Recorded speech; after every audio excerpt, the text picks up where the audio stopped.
Straight ahead on WBKB, all children over 12 could soon be eligible for a COVID-19 vaccine. Plus, Alpena County holds a special election today, and Alpena residents can expect to see an increase in their water bill. You're watching Thunder Bay News Network. WBKB News at 6 starts now. This is WBKB News at 6. An in-depth look at news, weather, and sports. From hard-hitting news stories to local events, we're there with coverage you can count on. You're watching WBKB News at 6. Good evening, and thank you for joining us. I'm Tyler Cruz. And I'm Sherry Stewart. If you have children older than 12, they could soon be eligible for a COVID-19 vaccine. Yeah, Sherry, and one vaccine could clear the way for millions of young Americans to get their shot. Skylar Henry has more details from the White House. President Biden is setting a new goal in the battle against the coronavirus. Our goal by July 4th is to have 70% of adult Americans at least one shot and 160 million Americans fully vaccinated. The Biden administration now plans to redirect unordered vaccines to states with higher demand in an effort to get more shots into arms. Now that we have the vaccine supply, we're focused on convincing even more Americans to show up and get the vaccine that is available to them. More than 25 states tell CBS News they did not order all the available doses allocated to them by the federal government. Officials in Arkansas have stopped ordering any more doses altogether, while Texas is switching to a new on-demand ordering system. This comes as the number of adults getting vaccinated continues to drop to an average of about 2.3 million doses per day. That's down from a high of more than 3 million doses per day just last month. To reach herd immunity, we need a certain number of the general population, including this age group, to be vaccinated. The FDA may authorize the Pfizer vaccine for children aged 12 to 15 as early as next week. I have two kids in that age range, and they're both very excited to get it, and I'm happy for them to get it because I really do think these vaccines are both remarkably effective and quite safe. Pfizer says clinical trials showed the vaccine was 100% effective in children that age and is well tolerated. With more states fully reopening, health officials are still urging caution as variants of the virus continue to spread. Skylar Henry, CBS News, the White House.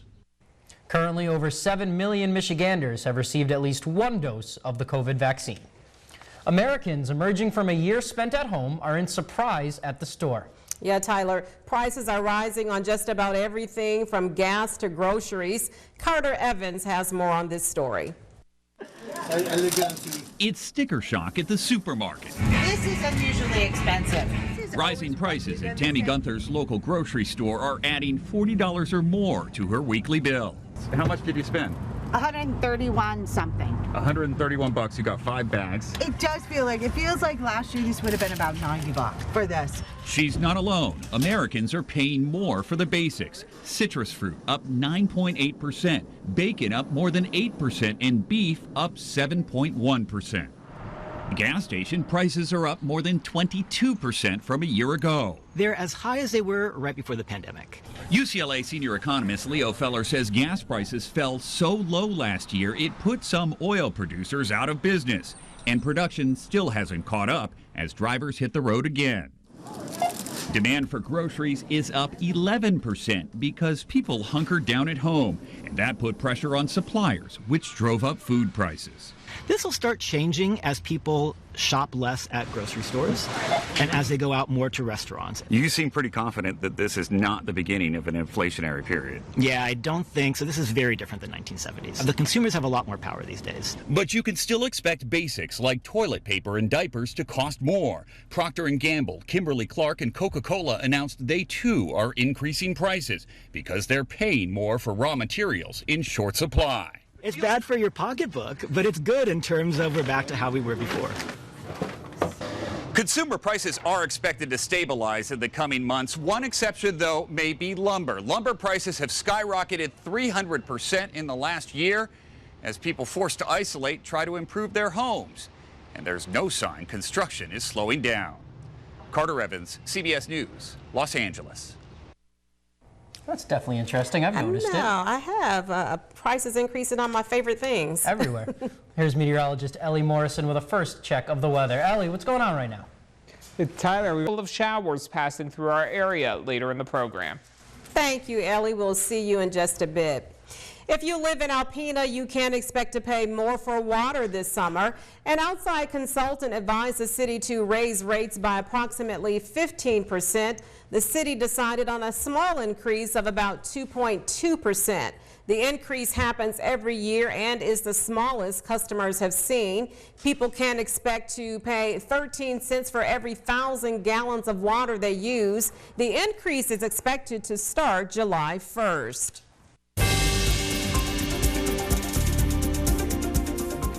If you have received assistance with water and sewer bills during the pandemic, that 90-day relief period has now passed. The water company told City Council they will not issue shutoff notices, but will start collection procedures. These delinquent accounts range from a few dollars to over $1,000. The water company says as long as customers develop a payment plan for unpaid balances, they will work with them to keep their service on. Residents in Alpena County had the chance to get out and vote today. The county held a special election where voters decided if they want to continue paying a surcharge to fund 911 operations. Alpena residents got to exercise their civic duties today by voting in a countywide special election. Civic duty. I voted every election. I always vote in every election. I just feel like it's a civic duty, and it's an honor and a privilege. Voters decided today whether or not to continue paying a surcharge on their phone bills each month. The surcharge is usually $3, and the revenue is what funds 911 operations for the year. The county is usually able to raise close to $1 million per year from the surcharge. I think it's the least we can do in order to support the infrastructure we need for our law enforcement. It serves not just, of course, the city and but the county as well. The County Board of Commissioners announced the election earlier this year. At that time, Emergency Services Coordinator Mark Hall told WBKB that he hopes residents recognize the importance of the 911 system. 911's an important service, so it needs to be funded. I think that's that's a worthwhile issue to be voting on. The polls close at 8 p.m. tonight, so there's still time to get out and vote. If residents approve the surcharge, the policy will be renewed until 2026, where it could end up on a ballot again. We'll have election results as soon as we receive them, and you can find more information on WBKB11.com. A Lachine woman is accused of beating a family member with a bar stool. 30-year-old Erica Lynn Hill is charged with 1 count assault with a dangerous weapon. Hill was arrested Sunday, May 2nd, after MSP responded to a report of a domestic assault in progress. When officers arrived to the home on Bean Creek Road, they learned that she had run to a neighbor's house. She was arrested and taken to the Alpena County Jail. Bond was set at $50,000. Hill's next scheduled court date is May 19th. It is National Correctional Officers Week. Alpena County Sheriff Steve Kalashewski is encouraging the community to thank local officers for the work that they do. There are more than 6,400 correctional officers serving in the state of Michigan. They maintain the safety of Michigan correctional facilities and ensure the health and well-being of those incarcerated while protecting Michigan communities. Correctional officers have been on the front lines during the pandemic, as many prison and jail populations were affected by COVID-19.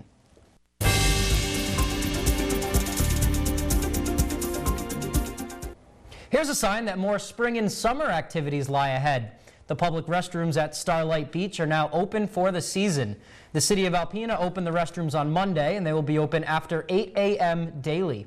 And for those planning to travel through the state, the Michigan Department of Transportation has reopened all 85 roadside parks, which gives travelers a chance to enjoy the scenery all summer long. And that is good news. Of course it is.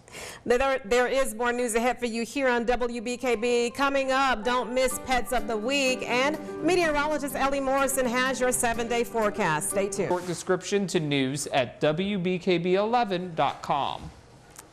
That is lovely. At least the hummingbird thinks it's spring. Yeah, right. Coming up on WBKB News, more children may need HPV vaccinations, and Jake Vanderbrook will have the latest in sports. Stay tuned. Welcome back to my favorite day of the week. And today's pets of the week are Nelson, Blue Jay, Willet, and Lorikeet.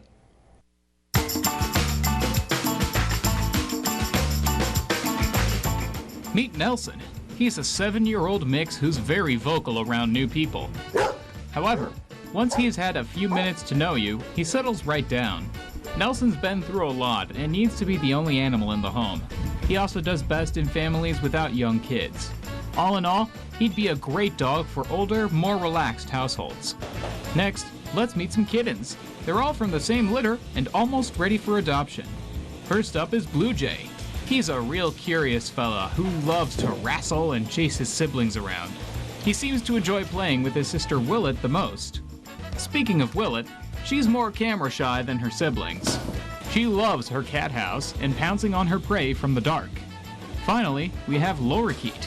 She loves tussling and wrestling as much as her siblings, but she's a bit more on the clumsy side. Whoa, careful there. All three are adorable and as silly as can be.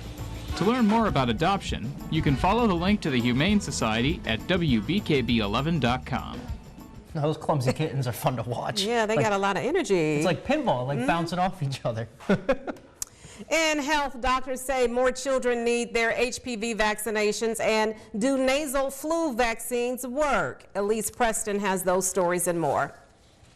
Needle-free vaccines may offer broad protection against the flu. A study at Georgia State University finds vaccines sprayed into the nose enhance the immune response in respiratory tracts, where viruses enter the body. That could make intranasal vaccines more effective than shots injected into the muscle. More American children are getting vaccinated against the human papillomavirus, but doctors say the rate is still much too low.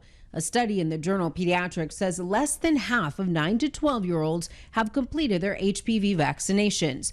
HPV-related cancers are on the rise, with nearly 40,000 new cases every year. And a study of the 30 largest cities in the U.S. found Black and Latino neighborhoods had fewer pharmacies than white neighborhoods. Researchers at the University of Southern California say pharmacies have become critical to essential services, and the lack of convenient access may be contributing to racial health disparities.